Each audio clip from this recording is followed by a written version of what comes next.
I've got 40 bucks. I'm at the thrift store. Let's see if we can turn it into 300 in one day. The sun sets at 6:23 today and it's pretty busy at the store. I see this really nice dresser, but it's a bit out of our price range for today. Luckily on the Carrot Marketplace app, I find this coffee table listed for $28. Let's go pick it up. All right, I just got back with the table. Just taking a closer look at the damage here. The top is very beat up, but that'll just make for a better transformation. I was hoping for the wood grain to be a real wood, but it appears to be plastic laminate, so we'll just sand it down and freshen it up. The base is also really beat up, so we'll just sand that down as well, give it a fresh new color, and I think it'll look great. Let's get started. Our first step is to take off this decorative handle, then start sanding down the entire table.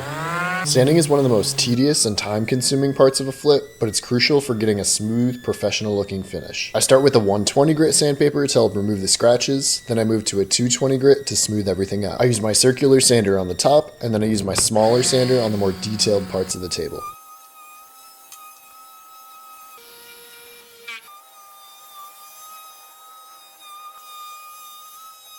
After everything's all done being sanded, let's give the table a good wipe down to get off all the dust.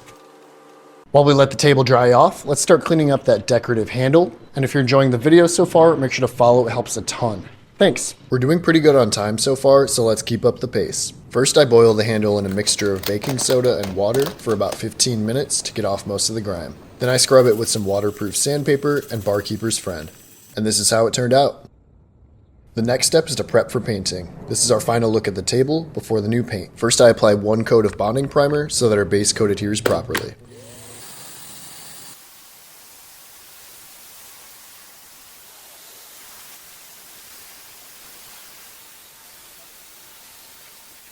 Then once it's dry, I tape off the top to prevent any of the base color from getting on it. And once the top is all taped off, I applied 2 coats of this Satin Royal Orchard green paint to the base and the legs. Always make sure to apply thin coats so that your paint doesn't drip. About an hour after my first coat of green, I apply another to cover up any missed spots and get a deeper overall green color. While we let that paint fully dry, let's start prepping the top for paint. First I remove the tape, then once the base and the legs are dry, I tape them off so we can paint the top of the table. For the top, I think this satin almond milk cream color will look great. And since we're running low on time and it's a flat surface, I apply just one thick coat of the cream color.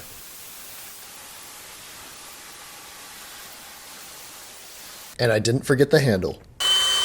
Just a reminder, this is what the coffee table looked like before and then after. I think it looks much better than before. The table was in pretty bad shape when I bought it, and now it looks almost brand new. This green color is really popular right now, so I think we'll be able to find a buyer on the Carrot Marketplace app in just a few days. Follow and like this video so you don't miss next week's